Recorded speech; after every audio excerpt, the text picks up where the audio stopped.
Hello, you're listening to the Eric McKenna Project.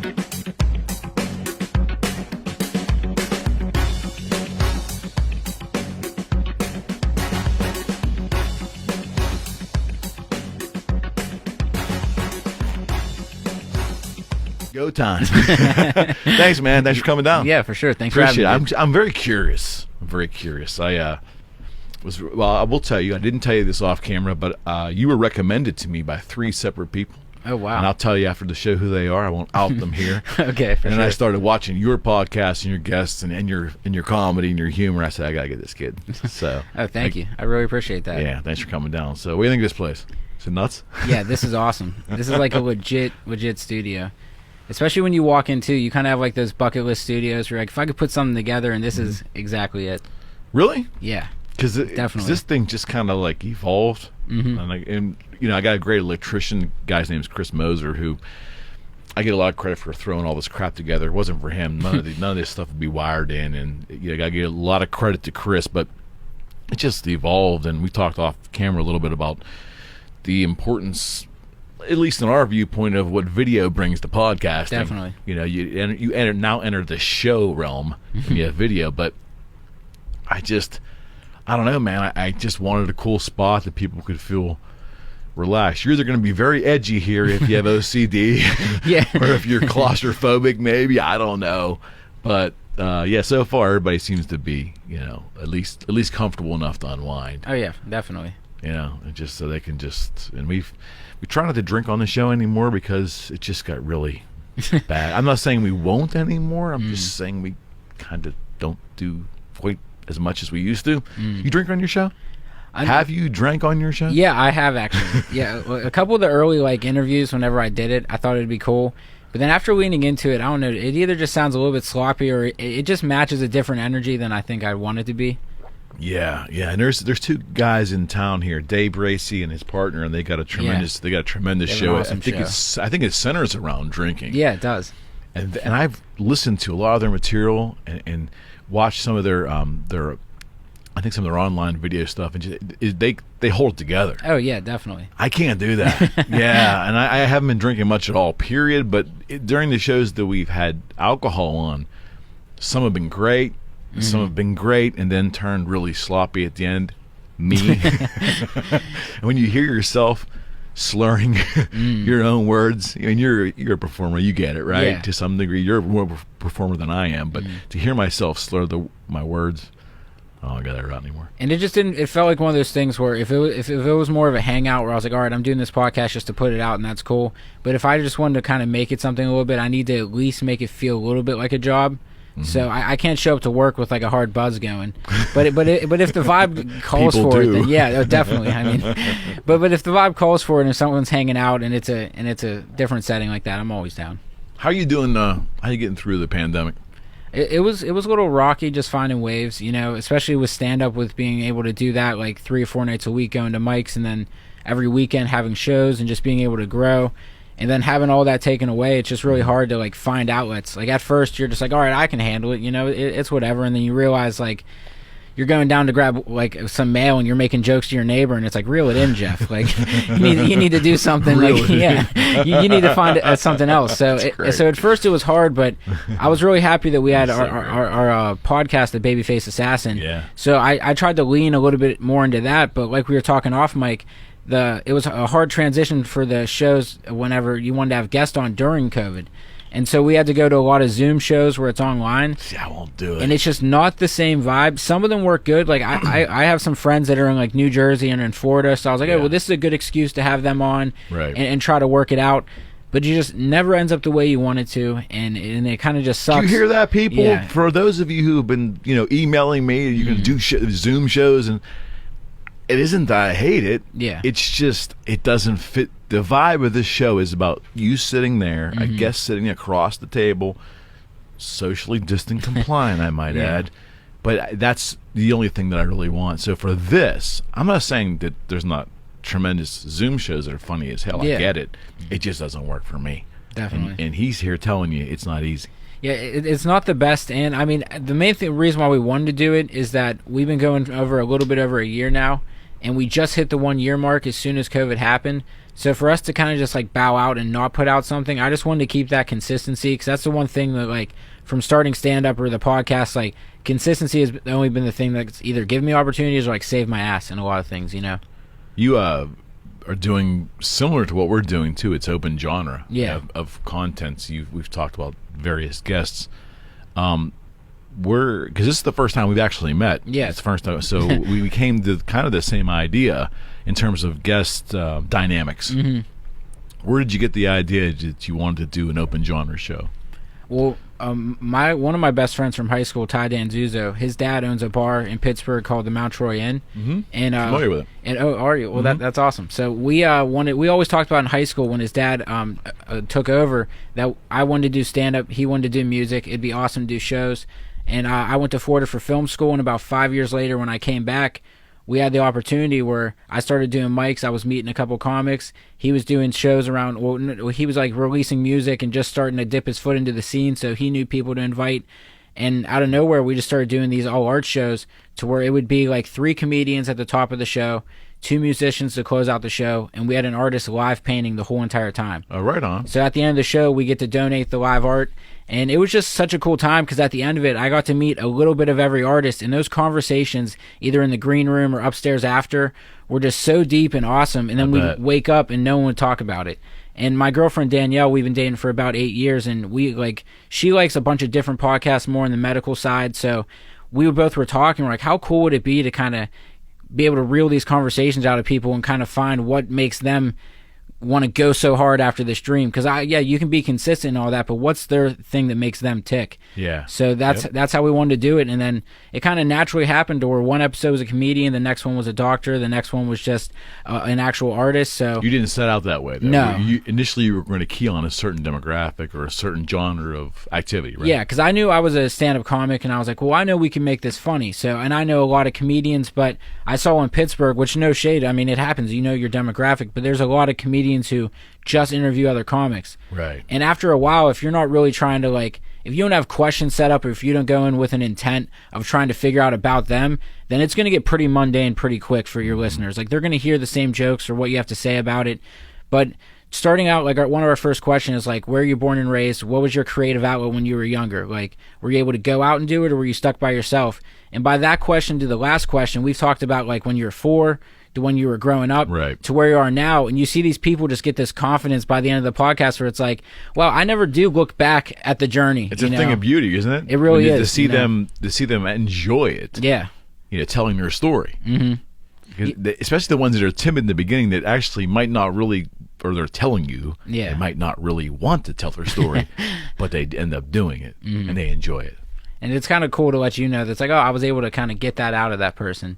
You know, and that was one of the main things where my girlfriend Danielle Bernick, she's a producer of the podcast, and she's one thing where I like to say is it's very important if you're going to go in into a business with someone, or if you're going to create something with someone, you both need to know at the end of the day, like, this person next to me, I'm so tunnel vision, I need them to be able to, like, strain all of my creative like process.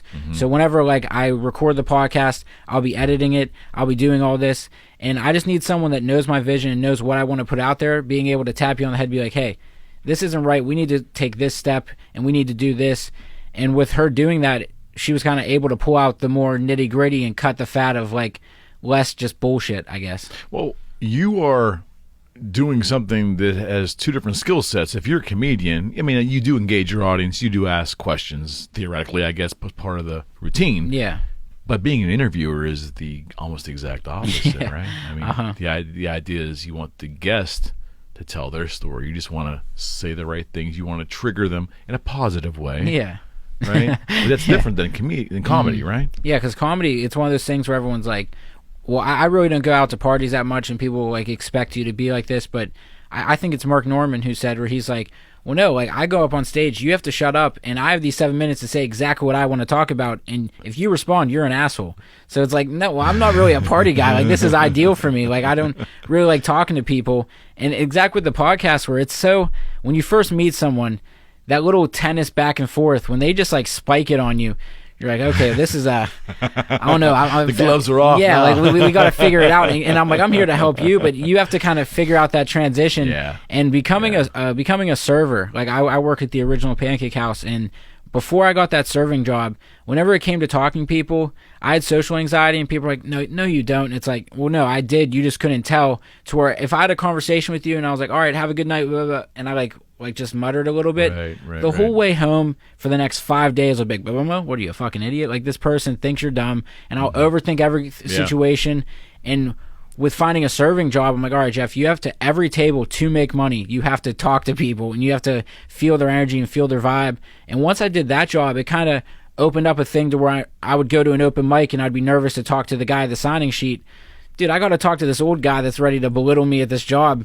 What the fuck's your sign-up sheet going to do? You know, it's not going to be much. So doing that really helped the hosting. Yeah, it really kind of all came together. Well, it sounds to me like you recognize, though, if I'm hearing you right, that this was an area of concern, and you went out and solved the problem. Yeah, which was hard. I mean, well, of course it is. Of course it is. But so I'm going to guess the answer already, but I'm going to ask the question. Now that you've done the podcast for a while, is comedy still more fun to you? So comedy still the primary source of entertainment? Yeah, 100%. If anything, the podcast helps me on stage being better with quiet moments where there's nothing. Because in the podcast, I kind of have to do that. So on stage, I'd want to fill something with a laugh every second. But in the podcast, I have to like ramble a point, and sometimes, like especially with COVID, a lot of like jokes that I've written down, I'll try to make into points with people and ramble and like bust it in. So if anything, it kind of makes me more excited to, I'm interviewing someone, I'm getting some of this funny off, but wait till you see me on stage and I can unleash all of the knowledge I got from them and then all of this. And stand-up is just like, you can't beat writing down something in your phone, going to a mic that night, and then getting a laugh, even if it's a couple people. Like, it's such a cool feeling. Yeah, and that's exactly what T-Robe and Terry Jones said too. They and Gab Vanessa, when they were here, they talked about it as almost like a high. Yeah. It's just a high, but you're constantly working, right? Material is everywhere. Has COVID brought material to you? It's come in waves. Like, I would say that, because I didn't want to be the first guy to come out of here and just be like, COVID, huh? Like, I think you kind of, if you're coming out with... I'm waiting to hear that. Yeah, if you're coming out, you need to come out with some COVID heat. Like, if it's going to be a COVID joke, it needs to be really good. Okay. So, if anything... now that, I guess with quarantine, this is my first official year of like living with my girlfriend in an apartment. Before we lived with roommates. Okay. So when you're like living with someone, well, and that's the thing, we really had to focus like on balance and just have a lot of real conversations of just like figuring stuff out. But through that, and when you're living with someone, you come up with natural material, which is actually pretty funny. You don't say. Yeah. So with that, it ends up being really good. And then she's also someone that helps strain it. So like, I'll run a joke past her and she'll be like, "Was that a jab?" And it's like, "No," but it was funny. Like, we both laughed. But so I guess like it comes in waves. It's really weird how it comes, because I really will try to like think of stuff, but I won't look at this lamp and just pull a Seinfeld and be like, "How about lava lamps?" You know, I just can't do that. What's the deal with lava lamps? I watched a couple of those episodes in my life. Yeah, which I love Seinfeld. Don't get me wrong, I love it, but that's just not the way I think. Yeah, I don't know. Jokes more just come in either like stretches where if I'm doing stand up more often, it will come. But if I'm taking breaks like this, the premises will just like come in waves. And then if I really find it funny, I don't know. It's weird. I'll say a lot of just like funny, goofy shit in the shower. Like growing up, my dad would always do like this radio voice in the shower that would crack us up. Like I'd be walking past a shower and he'd just be doing like 102.5. Like obviously that was his way to get like this. Oh yeah, like he just liked to like just say like this funny shit or just like get this funny stuff out. So I think that like, I don't know, I just need to find ways to do that. So that's what I do in the shower. I'll like say premises and stuff like that and write it down. But yeah, COVID's kind of put a little bit more of a halt to where I think it made me kind of go back on old jokes that I was tired of and made me re-like them, I guess. Okay. So it almost sounds like you're saying you have a greater appreciation for prior humor. Yeah, old humor that I would do each night and stuff like that. Oh, prior humor, good. Yeah, literally. Yeah, but no, like jokes I would do each night, and I was so tunnel vision, I only saw them in one perspective. Okay. And then now that it's been months, and I pull out the joke notebook and I look at it, and I was like, oh, why didn't I see it like this? And now I want to go back up and I want to do it. So it just kind of shows me that maybe not always searching for the joke is the best, and just kind of letting it come in a little bit better. People are just fucking nuts over this thing. I mean, you're going to go back to full audiences at some point here. Full houses, I guess, without the social distancing and all that. Things will eventually get back to normal. I believe it. Yeah. I could be wrong. Been wrong with other things, but I think it'll happen. When it does, for what you do, stand-up comedy, do you think you're going to be able to see a difference? Or do you think it will get back to normal for what you do? I think everyone was talking about comedy having a pop, because everyone says the comedy has the big pops. I know, like, in the 70s and, like, late 70s, early 80s, once, like, Pryor and all those guys started to die, like, the Comedy Store had a big struggle and comedy just was kind of taken out. Right. I think this was a good comedy pop. Okay. Because we could have had this, like, comedy over-expungence if this would have never happened, because comedy was, like, forefront. It's really took a high run with podcasts and everything. But I think, if anything, comics are going to be more grateful. Show bookers are going to be more grateful. The people that own the space are going to be more grateful. And same with the audience in. Because if they're more willing to do a Zoom show where they have to be quiet, maybe it teaches them to shut the fuck up when they come to our shows. Maybe that's a learning experience. So it's going to be a new normal, but I think it's going to be a new grateful. But it's probably going to be like when you get pulled over by a cop, you drive 10 and 2, then after 7 miles you say fuck it. So maybe like after the first 7 months it might get a little rusty, but I think it might go good. I think you're absolutely right, and I do believe that audiences are going to be a hell of a lot more grateful. Musicians are going to feel it too, I think. We take live performances for granted, especially in Pittsburgh. I don't know what it is about this town, and I know I've slagged on Pittsburgh a little bit because of this, and I'll hear about it, but this is a tough town for live music, especially local live music. I can't speak to the comedy because I don't know, but on the music front, people in Pittsburgh, for whatever reason, will order like a $14 cocktail at some fancy restaurant, but they won't pay a $5 cover to see 3 bands haul their gear in there and play. So I don't know what that's about, but I think overall having the ability to congregate and be together with our friends and loved ones and have a few drinks, have a good time, listen to some comedy, listen to some music, having that taken away, people are really starting to understand now how bad they miss it, I think. Oh, yeah, definitely. And kind of how they, like you said, how they kind of took it for granted before, because it's always going to be there. Especially with the outside music. That's one thing that ticks me off, to where, like you said, for us to do that all-art show, it was great because I think it was in a bar to where people were there. So, like, the cover charge was, like, in the drinks. Like, we had a $5 drink special that went to the, like, to the comics and into everyone else. But the bar was there too, and like you said, that's going to be a weird transition, because the next couple shows we were talking about moving up, because we were like selling out and the space was just getting too big, and the artists weren't getting as much respect as they should have with a bigger space. Right. So we want to move, and now that you say that's one thing that my friend Todd and Zuza and I were talking about, is just people seeing that money, but like that number go up, and you don't have the instant bar right there. It's hard, but I just don't know why you wouldn't. People are paying $30 for a concert where you sit in the back. Right. And they don't even give 2 shits. Like, it says 10 and they go on at midnight, and they don't even care. And there's people pouring their hearts out trying to make sure it's a good event. So that's why I think mixing all three together was one of the best things we could have done, is that we were able to get people that were just comedy fans, that were staying for the music after, that were becoming fans of them. And we always take an intermission in between. Art fans that were staying after. And it's so funny at the end when we would like donate off the art, we were expecting like some drunk guy to be like, oh, just like put a knee through like some stuff, but everyone was so appreciative. Like every single time someone got like, this is going in my house, and that's a moment to where they're at their house and like that was the all art show. Absolutely. It was just something really art, cool. Man. It's the beauty of art for sure. And is that something, do you think, that performers are going to need to do just to generate revenue? Is blend services that way, almost like a little festival style. Well, the reason I ask is, it's a marketing thing, marketing 101. You're always looking for new avenues, new channels to market your product. But blending those 3 products together in one, it has to be genuine. Event. Like I think people can sniff out. Like the main reason why I work with us is because it really was who all 3 of us were. And since Ty loved music so much, he was going to make sure that the music was done right. And since Sarah Holby loved art so much, she was going to make sure the art was done right. And since I love comedy so much, I was going to make sure that the setting was right for that.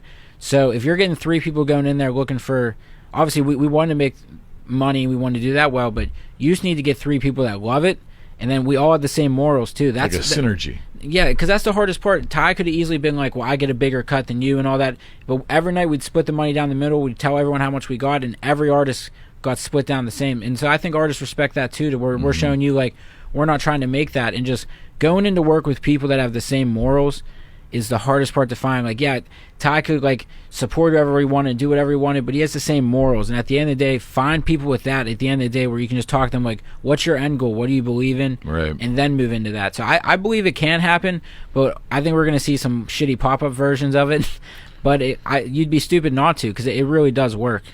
Yeah, I think so too, and I'm sure it's working in multiple markets, but I don't know what it is about this town where, like I said, Pittsburghers are not cheap. I don't find them cheap at all. No, not at all. But that whole concept of paying the artists, at least in the method that they're used to, they're tight there. Oh, yeah. Music, art, comedy. I mean, they'll come. They'll get plastered. Yeah.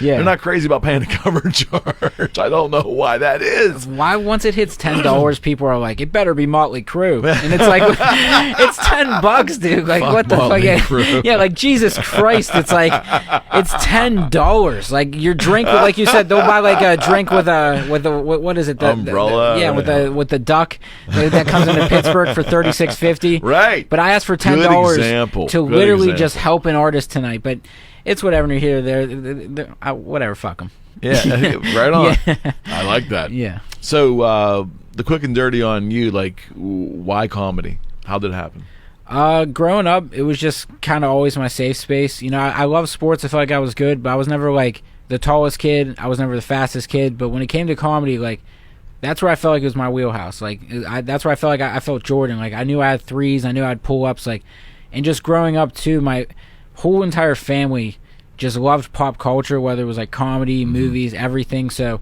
there wasn't a time where you go to my grandma's house and she'd say a line from Dumb and Dumber as she's opening up the fridge, and you're a kid like, I want to watch this movie to know what are you talking about, you know? So comedy was just always just such a safe place, and I always wanted to try. And like my friends always say, like, dude, you could be a comedian. So I think first it was like, oh, this is a cool thing. There's a little bit of ego, but then once I saw that it gave me a work ethic, like outside of it, it gave me a business mind. It gave me a thought process on life moving forward that I never had before on anything else that was given to me in a template to be before.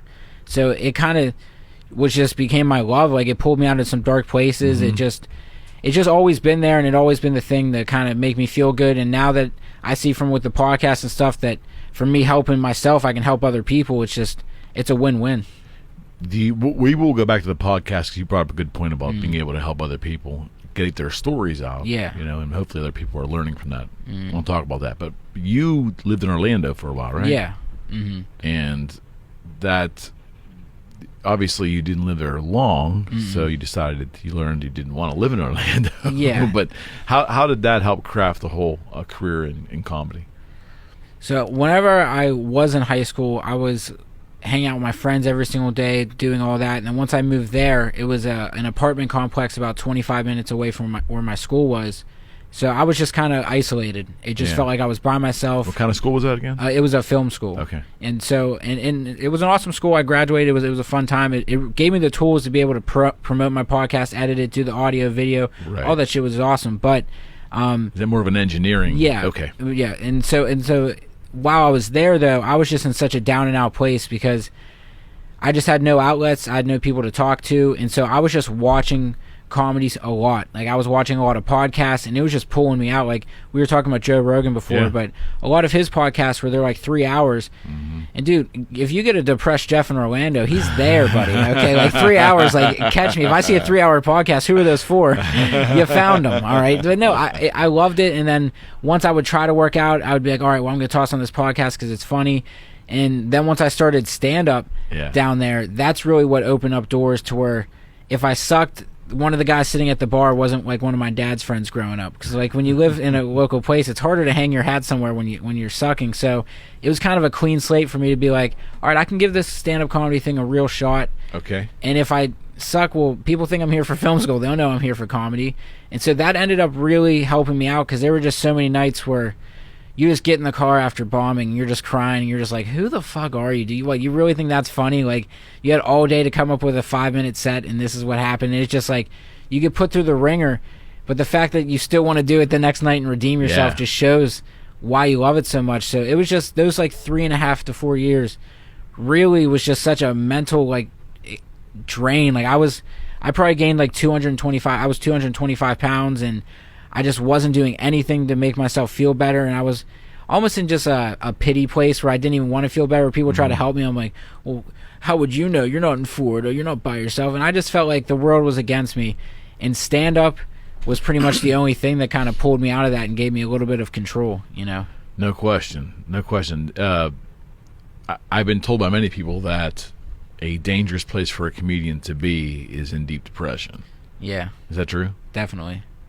It's because if you think that, oh wow, they have such a funny brain, how they can break down and like overanalyze and all this shit, if you don't think that's working on the other end as well, just for all great people, like, and I'm not saying great, but if you're great at what you do, like a great scientist, if you don't think that he's able to, like, or a doctor is able to come up with the stuff, and he's not going home being able to use those skills on his own brain, but in a negative route, like that's how the brain works. So when you're depressed like that, it's scary because you also don't want to talk to people. Like we like to figure stuff out, and we don't want to bother you. And if we do want to come to you, it's whenever we have good stuff coming, you know. And it's the same reoccurring story all the time. When you hear, stories about how the famous comedians are as people, you hear a lot of the same thing. Like they're recluses. They don't really want to. They don't want to be the life of the party. They don't really want to be at the party. Period. Mm. And you just never would imagine that as a fan sitting there watching this person on for like 35 minutes. Mm. It's just so backwards from what we think they're going to be like. Well, it's kind of the awesome yin yang like about it too, because if you're going to be like that shining light, you kind of have to. It's just one of those awesome things to where, why would you go to the party? Like I'm the type of dude where I want to set myself up. Like when I go home and when you're doing out and when you're going to those shows, there's nothing better than having like your favorite food set up, your favorite music set up. And when you go home, it's almost like your own little hibernation den, you know? Because if I need to be on, if I need to go out, one thing to go to shows where I was like, I bombed that night. And it's like, well, what did you do for yourself leading up to that show to put you in the space for that? And on days where I would make sure I got enough rest, where I would go for a walk or run before my show, or I'd take a shower and kind of like listen to a good podcast and be in a good mood, I killed. But nights where I'd wait till the last minute, get up last minute, just rush out, people just don't realize how much like you doing for yourself. Like I always say, like you need to help out the future you. You know, like hooking up the future you is so nice. It might suck for you right now, but the you and tomorrow is gonna fucking thank you. You're gonna be like, dude, you're a badass for setting me up. You know. No question, and it goes back to preparation too. Mm. And then sometimes it's not just material preparation; it's probably just the state that you find yourself in. Yeah, right? Definitely. And that's the thing where you ask people about their process, and they're like, some people's process before they go to the show, they have to like take a shit shower, they'll cook a steak, they'll fucking hang upside down on a workout. Everyone has their process, you know. Right. Like, it's weird, but it's just. And that's why I love this podcast, because you can kind of like dive in. Like growing up, I love the show The Green Room. Oh yeah. Where like I just loved hearing those comics. I was like, oh, these are the conversations you get to hear behind the stage with these people. You know, right. that gets to break the third wall. It's like Wizard of Oz when you get to see who's behind it. You're like, oh shit. You know, it's kind of nuts. Well, what's great about this show for me, selfishly, is I get to see my reoccurring friend Fred Koala, who just was on again. And Fred was he's a Pittsburgh native, guitar technician for 20 years, a roadie, worked on stages, big bands, small bands, all over the world. But it's the behind-the-scenes stories that are really funny, and oftentimes it's just when the artists would come off the stage and the things that would happen afterwards. And I don't mean all the debauchery, but just the real-life human stories there are so real and so relatable, because we're all the same. Yeah. You know? But hearing that kind of stuff has been like the juice for me, just to be able to, and music was a wonderful outlet. Performing comedy, same exact thing, it has to be. What happens in the what happens in the green room, what happens behind the stage, what happens on the way to the show, and all of you comedians sharing that amongst yourselves just has just the tapestry of information there, right? Yeah. When just a tapestry, you think it was TMZ with the like shit talk and the hot goss. Like when you get into a room, it's just like, oh shit, dude. Like, and then when I leave, I'm like, well, if you don't think you were the volleyball of conversation in a couple other green rooms, like you got to think it works both ways. But you familiar with Craig Gass? Yeah. Yeah, I had Craig on the show. real quick, not to interrupt you, but yeah. my friend Danny Braff, he books shows in New Jersey, and he's been doing a lot of shows with like Florentine and those guys, and he's the one that got me my first show with Florentine, which he's awesome. But he just asked me to do a show in September, and he said we're actually in contacts with Craig Gass. So for you to say that, I was like, what are the odds he just said that? But okay. That's insanity. I know Craig through Freddie, Sir Fred, and through the Kiss years of working with them, because he was a big Kiss fan, and Gass would he would do events, the Kiss events or fan events or things, but Craig's unbelievable. Yeah. But he was on too, but just listening to him about behind the scenes and when comedians get together, he gave me the feeling that it's probably not best for someone who's not a comedian to be in those gatherings. No. When 3 or 4 comedians get together on their own, outsiders aren't really welcome. The best I said, because like I brought with my girlfriend, so she's been, like, to most open mics, she's been in a lot of green rooms, so she's used to it.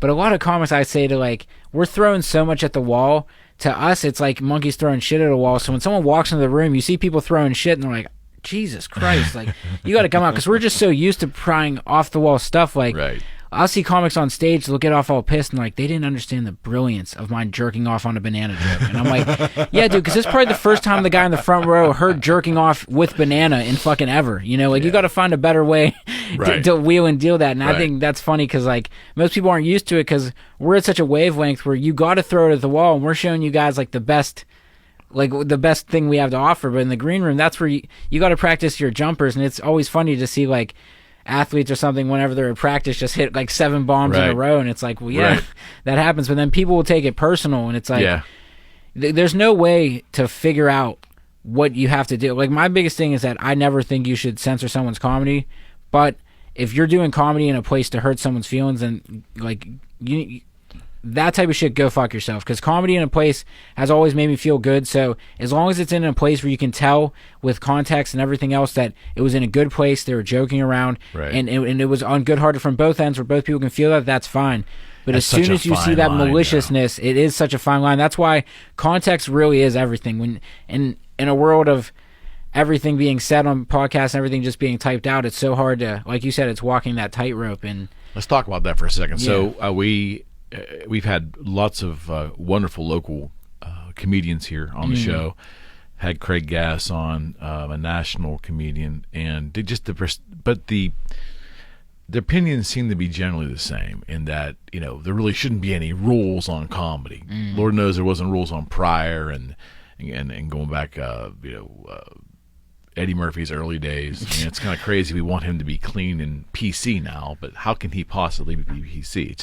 Just try to watch Delirious. That was like, it holds up, but also doesn't. Well, Craig Gass said it on this show. He goes, and when Craig was here, it was ironic because it was about a year ago, and at that time, I think Saturday Night Live was bringing Eddie Murphy back for a guest spot. They announced it. And the same week, they had a young comedian get hired and fired within like 2 days because of an off-color joke he had said on tape somewhere. It was an ethnic joke. I don't know if it was a black-white thing, if it was a Oriental joke. I can't remember. Hispanic joke. I don't know.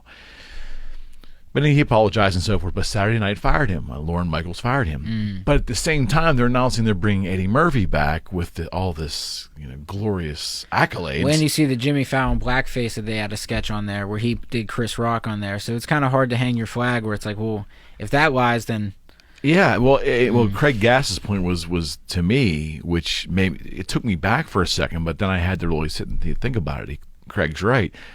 Eddie Murphy had an album, and he had a Faggots Part 1, and I think the next album was Faggots Part 2, and at that time, that was not part of the vernacular. You wouldn't say it on the street because you don't want to hurt anybody, but that was part of an acceptable blue humor that you would go and pay for and watch. Didn't make it right or wrong, and we look back and now, hopefully as a society, we've moved forward. We don't do things to hurt people anymore, but he still said it. And he said it 30+ years ago, but you can't fire somebody, I don't think. My biggest thing with you saying that changed my mind on something before, is that hearing that, because that time, so whenever I see the timestamp of what was that album? Did you say it was in 82? Maybe 82. Okay, 83 maybe. I see the 83 timestamp, and that kid's timestamp was 2020. Mm-hmm. So that's a little bit of just like, if you're going to be on camera, if you're going to have a podcast. Oh, it was a mistake. Yeah, no, wholeheartedly a mistake. No, it was definitely a mistake. But that's the thing where that's where the timestamp gets you, where like the growth there just wasn't there. Because don't get me wrong, like with podcasts, and that's where I see it. There's just so many different lines, but when you see the timestamp, it just kind of sucks, you know. But there's a lot of people that would make an argument. Oh yeah, which I'm wrong no matter what the. Which I don't die on any hill, with either of that. But right. I definitely see the side you get where it's just like, how can you point the finger whenever your nose is just as big for doing that? Eddie Murphy has said many times in many interviews that he would never conduct comedy today the way he did then, but it was a different era, and acceptability standards, what they were, and it just isn't him. I mean, it's Red Fox. Lenny Bruce, you can go all the way back, right? I just find it a tad bit hypocritical that a young person's career might have gotten snuffed out because of a mistake they made. In the context of what they said, it pales in comparison to the people we now call legends in comedy. So there's to me, there's I get the timestamp thing. He should have known better. Yeah, but let me ask you this: should there really be limits on comedy?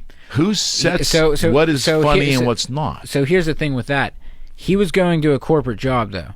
So when you're dealing with SNL, you're not dealing with old SNL. You're dealing with a corporation now, and it's a real corporation. So he's not fired. He's still a touring comedian. We know who he is. Why would we say his name to hype him up? We don't need to, but we know who he is. So he's not fired. If anything, he got a big, loyal fan base of the fuck SNL haters that get that, and you're dealing with the company. The way I look at it is that if I had old tweets and I was applying for a corporate job and they fired me for the tweets, definitely.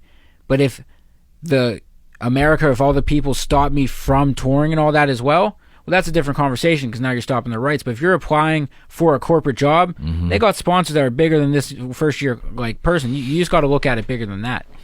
So that's where I see the the hypocrisy in it, but I also see the bigger picture in that of you need to see who your target market is. That in between the sketch, they probably have a fucking Kellogg commercial. It wasn't real smart on his behalf. He was going to a corporate environment, and without a doubt, a corporation has a right to protect their brand. You have to act accordingly with that, and you have to know that you're letting down certain one of those values. So when you see these wild comics go on SNL, and you're like, man, they reeled him in. You're like, what the fuck do you expect? You know what happened, but it was always that way. Yeah, it's always been that way. Of course it is. So that's why you have to look at both ways, but then you also you have to look at the chess move as well as when you have a corporation, because it really is going out to kids. I would think I watched SNL thing, they care anymore, and they had like a Kellogg's commercial in between. The past 20 years. Oh no, they don't give a shit what kids see. They definitely don't. But fuck them. They don't care. When it comes to P's and Q's, you know who do care? That kid's mom, Karen, and she fucking cares. And do they? I don't think they care enough. Yeah, I don't think they're caring enough. Hey, how are you? There you go. You gotta give me credit for that material. Definitely, yeah. I'll give you 50% for that. It's a really it's a great conversation though, and I don't think anyone intentionally hurts anybody. I just don't understand how they give. I mean, they want to canonize Eddie Murphy. And believe me, Eddie Murphy's one of the funniest people I've ever heard in my life, going back through a good part of my life. He's part of the entertainment that I've ingested a good part of my whole existence here. Yeah. But it just seems that, I don't know. I want to say we've grown as a people, and I want to say that we're better as a people. We're certainly more sensitive to other people too. I get it. But who is the arbiter of good taste? I think that person also chooses how much that affects them as well. You see a lot of people that... Have you been accosted after stage because you offended somebody? How do you feel about that? I felt bad, but then looking back on it, the way I was talking on stage probably could have did better, and it wasn't getting my original point across. So maybe kind of probably cut the fat. Like if it affects someone that much, I'm not going to change it for them, but I need to look at the state they're in, the person they are. So this is where context also matters too, you know. But I had a joke that I thought was edgy about suicide, and then someone in the crowd was like, yo, my cousin just died. And it's like, all right, no, I understood that, but what it also made me do was write either a better joke or just realize like, oh shit, that joke was really just a quick, like when you're an early comic just trying to be edgy and stuff like that. Race to the bottom. Yeah, race to the bottom. But also, I've had a few jokes where someone says like, hey, like what you're saying is pretty fucked up, where I would talk about like growing up with not a lot of money, and so everyone's like into ass eating, and I was like, well, you need to look at a tax bracket, because like if they didn't grow up in a household where they had their own bathroom connected to their bedroom, like I grew up in a household where I shared a bathroom with my mom, dad, brother, and sister. I didn't know you were supposed to clean the asshole until probably three years ago. Okay, so whenever you need to like lick an asshole, you need to make sure that it's coming from that it's coming from a good home. And so the lady got mad at me because I said that you have to check a tax bracket. Well, I said, well, a tax bracket is going to probably, like, you're using a loofah or the family bar soap. And she got mad at me saying a tax bracket. So that I said, go fuck yourself, because I like the joke. Right. But so I see the lines, but I really have to weigh it, because if it's affecting someone that much, you have to at least hear them out. But if you're constantly saying fuck you, you don't get it, that's when you become an edgelord. But here's the other flip side of that. To take the comedian's defense, or come to the comedian's defense. Yeah. They're not at a picnic. No, yeah. They're not shopping at Walmart. And that's, if you come to a comedy club and then you walk out money, offended, and you're offended, fuck you. That definite fuck you. That is crazy. And then T-Rob has a couple great stories too, where he said, Eric, you won't believe this shit. I'm trying to clean up after a show. I'm going to go get ready to take off, talking to the owner of the joint, and I'm getting accosted by people once in a while because I offended them somehow. I'm like, did you not know where you were going? I know. I mean, that's had to happen to you. Yeah. And I don't know, because we always want validation, so you want to hear the person out, but usually the person that's offended just wants to be heard as well, and they're just the person that never did stand up, and they're fucking pissed off at you. So I don't know. I guess most of the situation I've dealt with it was at bar shows, but the more I've done bigger and better shows, the more they have like a exit where the comics just leave. Like there's usually a back door. So you can escape. So I usually don't like deal with that. You're not walking through the audience. Yeah, but when you do an all art show and you bring the comic on, and you have to walk through the crowd of people, so when your joke bombs and you're like, all right, this next comic, you have to walk through everyone getting beers. There's been a couple times. And you're supposed to mingle there afterwards, right? Yeah, definitely. And there's some times where after I like bring someone up, the first time I thought that there was like a special door, and I went through the kitchen to the right of us, and then the chef was like, get the fuck out of here, what are you doing? So I walked right back out, just like through everyone. It's just the most stooge thing ever. It's just like, that oh man, yeah. Great, man. So you know the place you host? Like, what's up? Oh my God, that's fucking great. Let me ask you in regards to the new media. So obviously, you're so young that you don't remember the old media when there only was the old media, meaning that this kind of stuff, being able to video and photograph from your telephone, and doing web calls and all this stuff didn't exist 10, 15 years ago. So or 20 years ago. In 20 years prior, when a comedian had material, I guess you would test it out on family, friends, maybe at a family gathering, and then you take it up on stage, and boom, it either goes over or it doesn't, right? Yeah.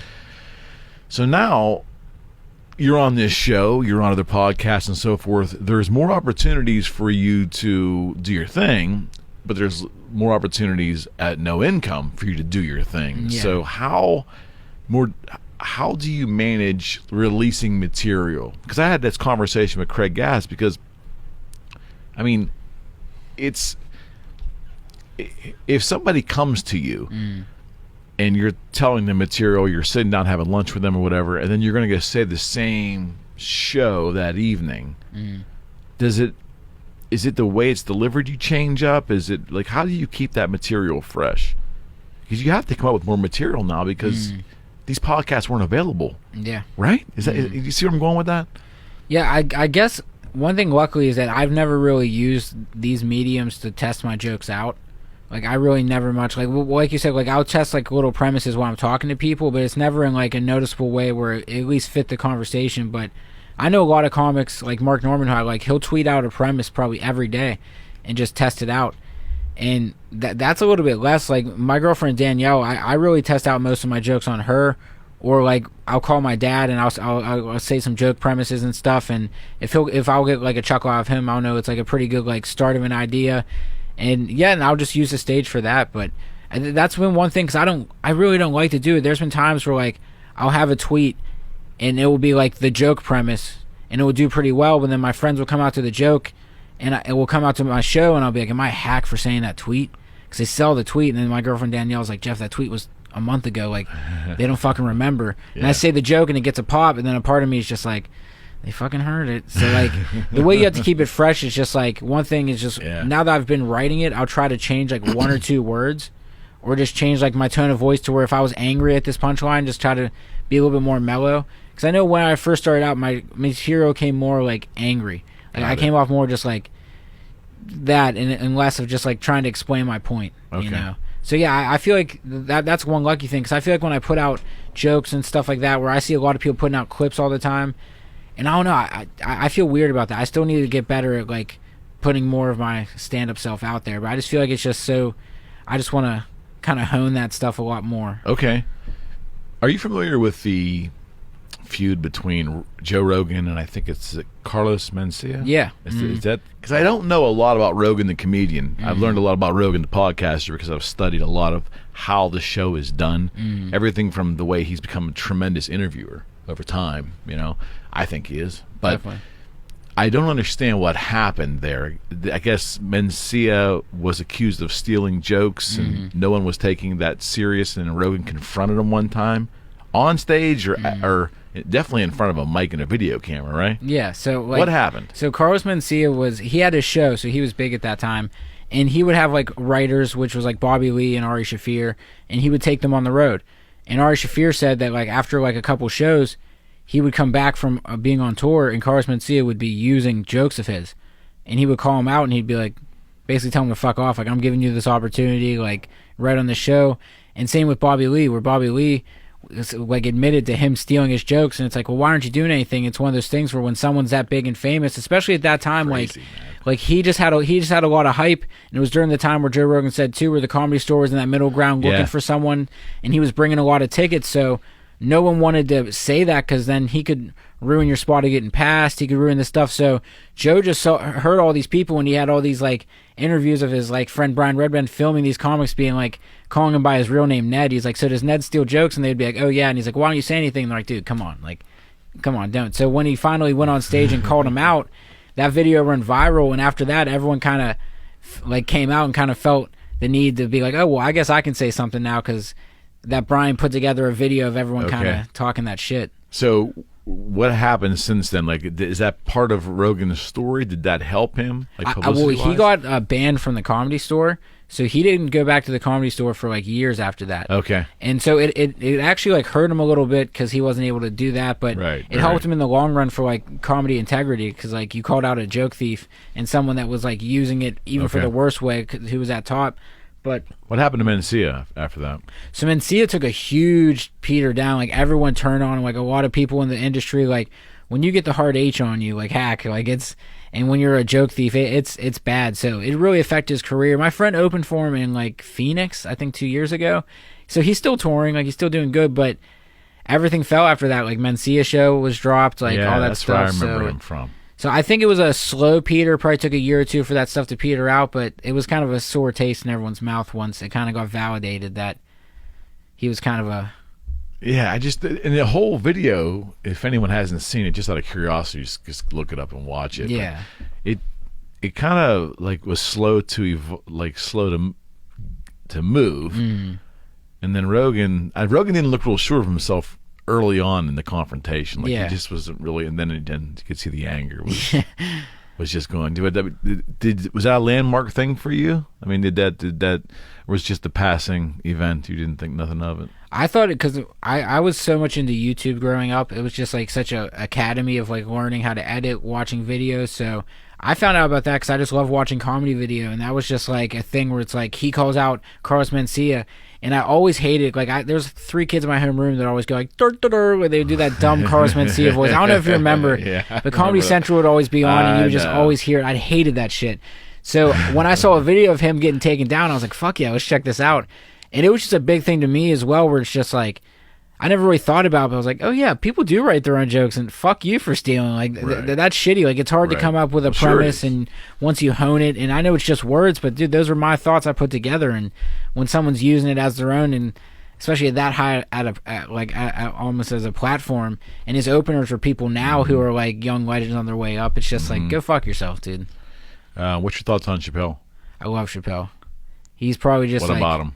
Just the free thinking. Like when he's on stage, it feels like you just entered like the Chappelle ride where you just like get in and he takes you on cruises to where it could be like a fake story to where he's just like saying the most outlandish shit and then real shit to make you like really think, you know, like he's the ultimate, like when you think back to a storyteller. I think that's why stand-up's so cool, because it reminds you of like being around the campfire and telling those stories and feeling that vibe. He really brings that campfire vibe that I really like. There's only certain comics. When I was growing up, like my dad loved Carlin, Bill Hicks, and like Eddie Murphy, Richard Pryor, and seeing these people. And Dave Chappelle really just has that. When he comes on stage, I'm not in it for the bits. He has something to say to where like just hearing him talk seems something about old celebrity, like how like Johnny Depp and all those guys were like when they were on interviews, it was on their terms. Like that's badass to me. Like everything being in your face, and that's Chappelle, man.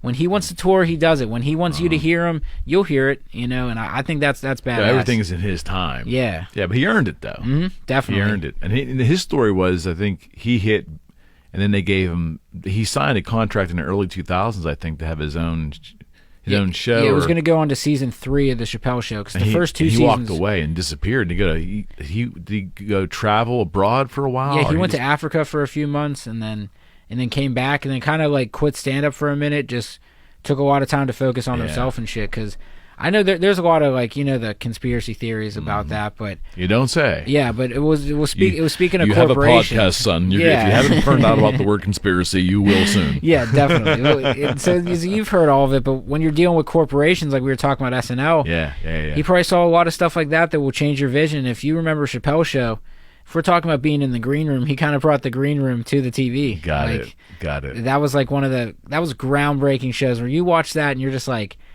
is this real? Like, there'd be times where I look at my family like, are we really watching this shit? Like, it's just outlandish, but he just found a way to make it like the most like wild shit tasteful somehow. Yeah. You know? Like, I don't know.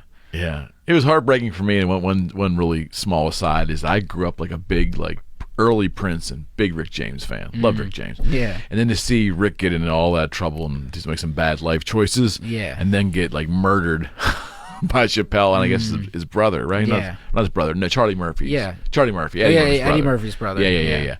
Just it was, you know, it is what it is. Yeah. It's comedy, right? It's a reflection of life. Okay, let's turn to talk here again on the podcast. So, obviously, you will maintain an element of comedy in the podcast, but that's a whole different thing for you, right?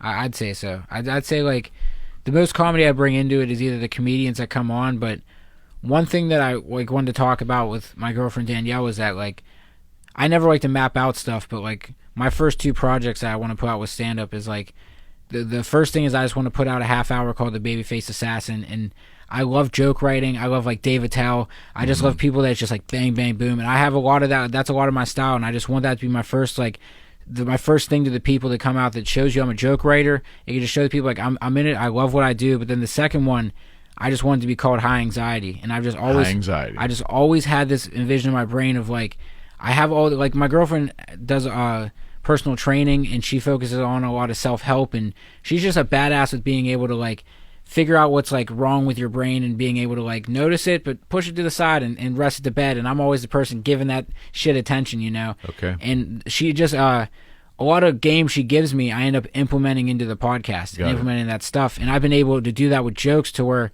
I've just been trying to find ways now to where I want to talk about mental health but in a funny ass way to where you can learn. Right. And me and her have been sculpting out a lot of jokes to mix it with that, and those are the 2 I want to do, and the podcast is giving me so much game for that, and my jokes that I'm working on with the Babyface Assassin right now is like going perfectly with the podcast. So that's the 2 route that I want to do. So they are separate, but in the bigger picture I think they're kind of the same. Okay. Know? Yeah, I definitely can see that. I still am amazed that as a stand-up performer, and you have to continually come up with material, and now there's all these different other outlets where you're expected to be somewhat on. Yeah.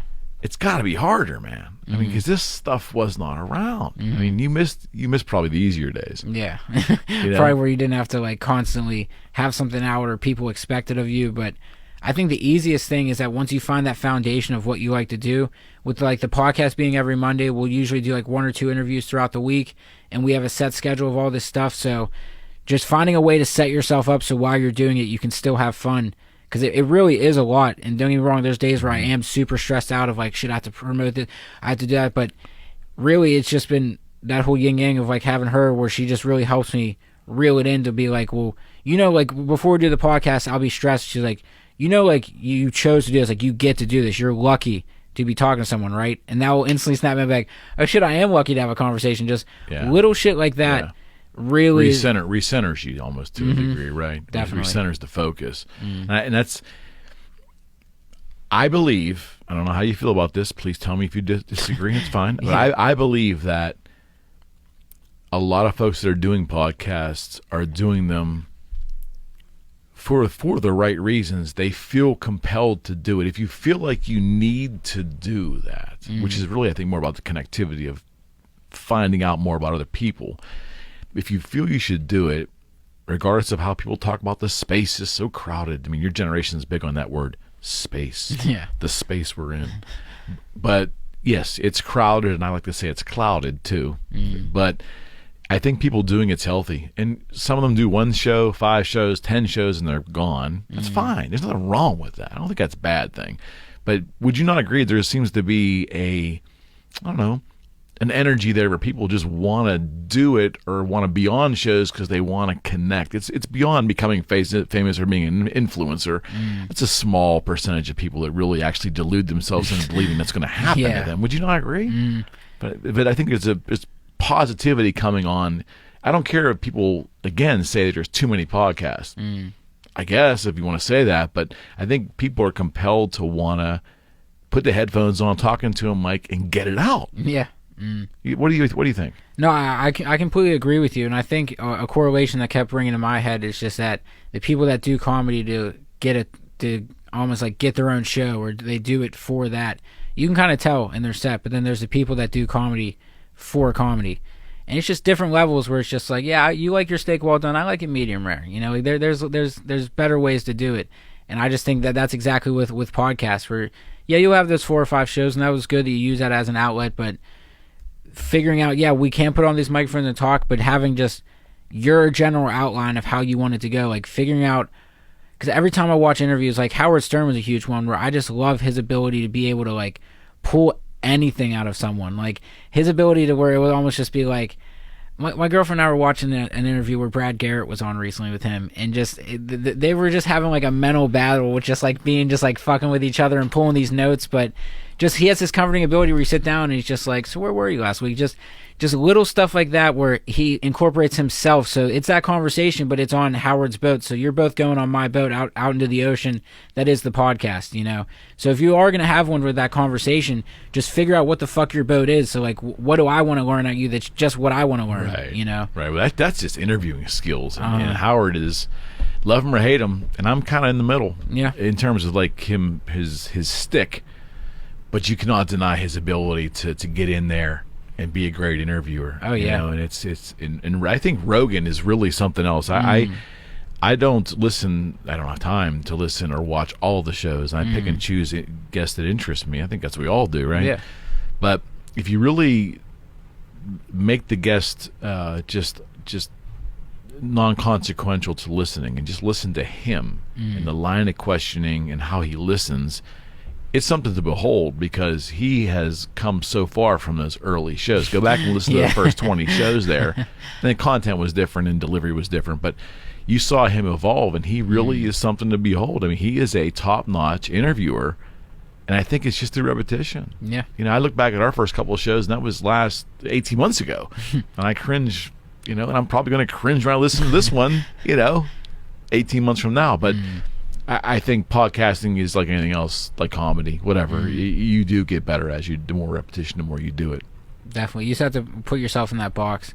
And it's just, it sucks because, like, you look at comedy and it took so long for you to get comfortable, and it's like, well, shit, I have to, like, fall on my face at another thing and, like, figure it out. But once you get comfortable with, like, being uncomfortable, then you can figure out, like, all right, I know it's going to suck for this pocket, but the stuff I learned from doing comedy, I can move into this so it won't be as bad, you know. It's like that domino effect. Once you start one thing, it really becomes way easier. Like the resources you meet from the other stuff, it's awesome, especially seeing like a place like this too, where Daniel and I, we do it out of our place in our apartment, and we love doing it out of there because we really like set the tone in our place. We have the conversation we have on the podcast are what Daniel and I have on that couch, so it's so cool, and we think that has a lot to do with the energy that comes out in that. And there's been talks about moving to studios and stuff like that.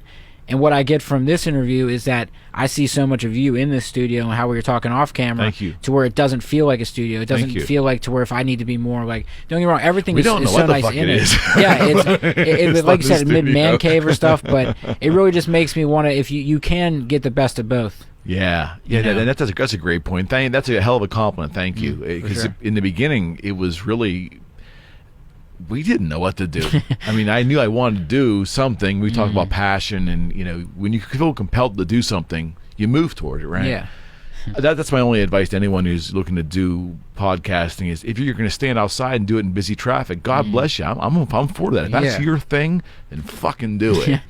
But don't be afraid if you have an idea to reach out and grab it, because that's just all this craziness just came out of my cranium, which is kind of scary. Yeah.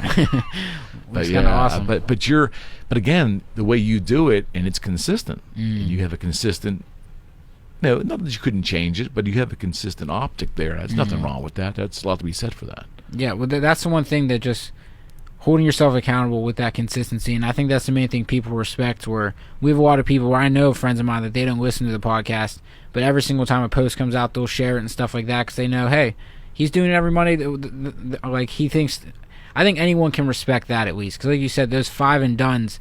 I say whenever you're following your dreams, you have like 2 or 3. Hey, check this out with the people around you before they're like, I'm not going to check your shit out. Like I gave you 2 or 3 chances. So that's why like whenever it came to starting a podcast and putting yourself out there with stand up, we just wanted to make sure we did it right, because like how many times can you ask your friend to listen to your second podcast with a new name? No, is it really going to be better? Right. You know? Well, and the thing is too, the medium is still so new. Well, podcasts have been around 18 years. Have they? Not really. But the medium, and again, I guess one of my final questions will be for you. You're in new media. This is, we're not regulated, so for a comedian, it's great, right? Yeah, it's awesome. You can do whatever the fuck you want to do. I mean, so do you think regulation is coming our direction? Do you think we're going to face that at some point in time? And again, I'm beating a dead horse here, but do you think that there will be ways down the line for comedians to find ways to monetize appearances on podcasts? Because it's going to start blurring the lines between stand-up income and entertaining there, and then entertaining for the masses on this stuff, especially the video stuff. Yeah, especially with that too. Like the main thing about the podcast, just before I answer that, to get on one thing you said, is that it's such a new medium in the sense of like it kind of getting the light it deserves. And once it gets the light it deserves, it still takes a couple years for more people to just get on it, you know.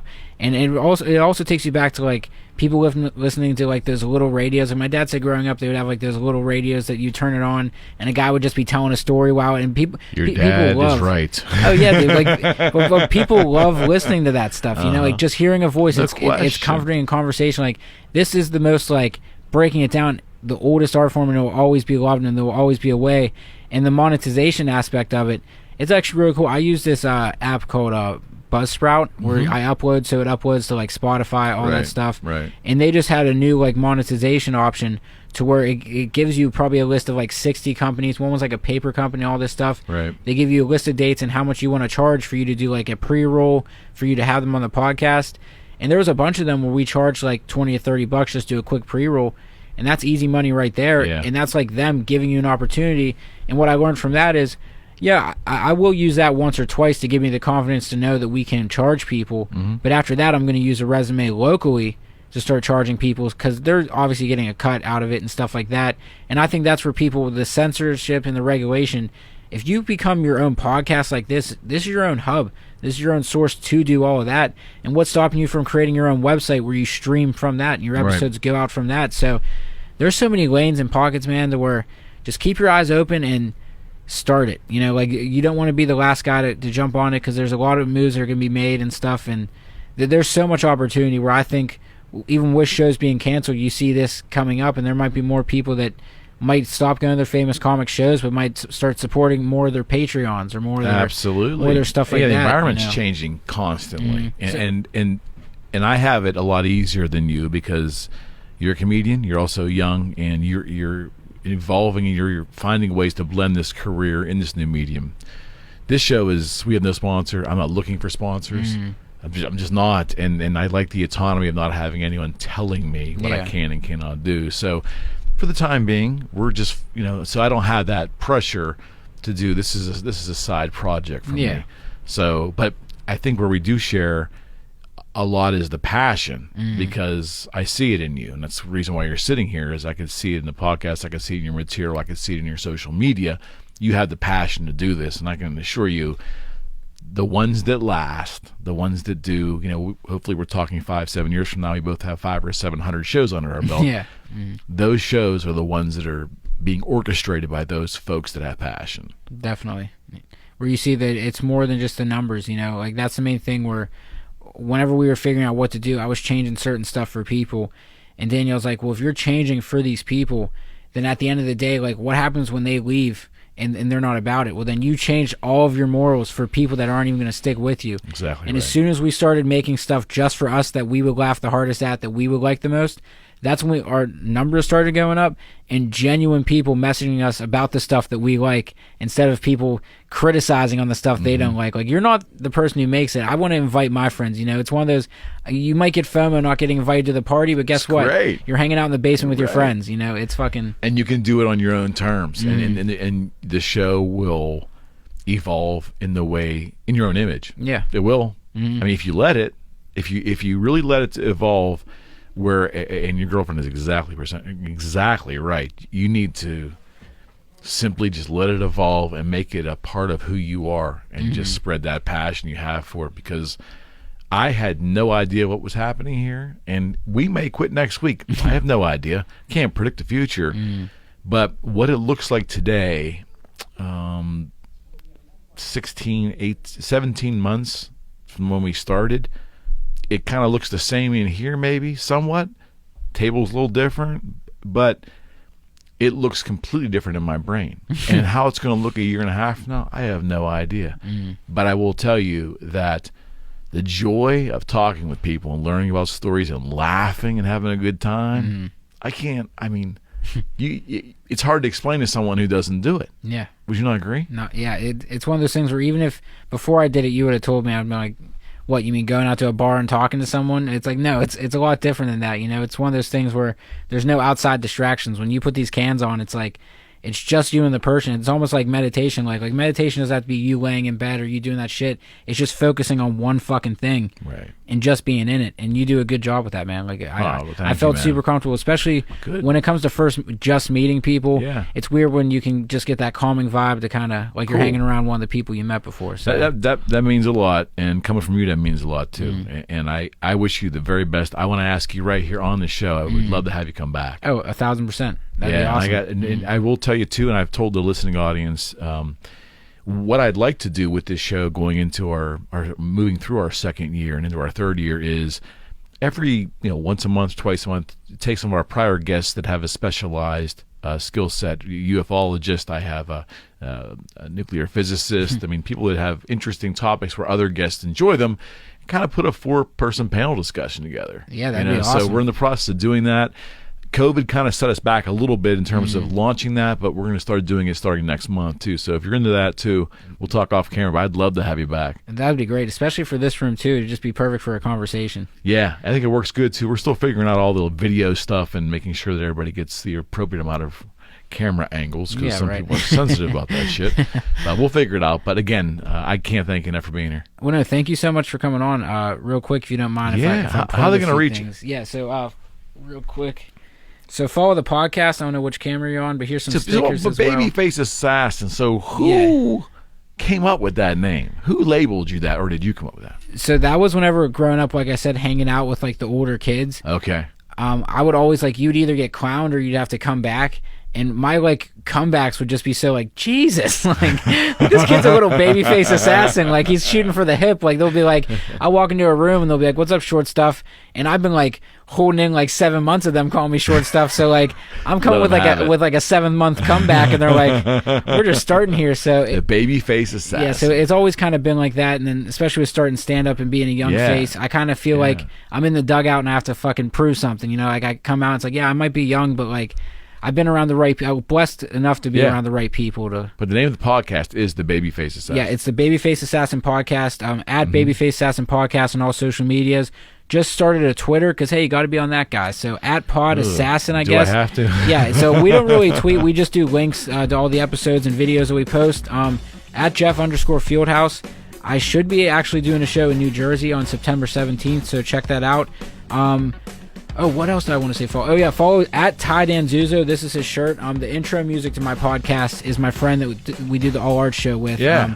He's a badass, man. He's one of those kids that he just makes real music. He knows how to do every instrument, and now he's starting to help people produce their albums in Pittsburgh. So at Ty Danzuzo, I'm at Daniel Burnett. She produced the podcast. Call your mom, kiss your dad. I love you. You know Zach Rutter? Yeah. You know Zach? Because Zach's been on the show too as well. I've never met him. I've heard good things. I've been trying to cross paths with him. Hell of an artist. Yeah, maybe we'll connect you guys too as well. That'd be awesome. Well, thank you very much, dude. It was awesome. You got it, man. You come back, right? Please. That'd be awesome. All right. Friends, we are out.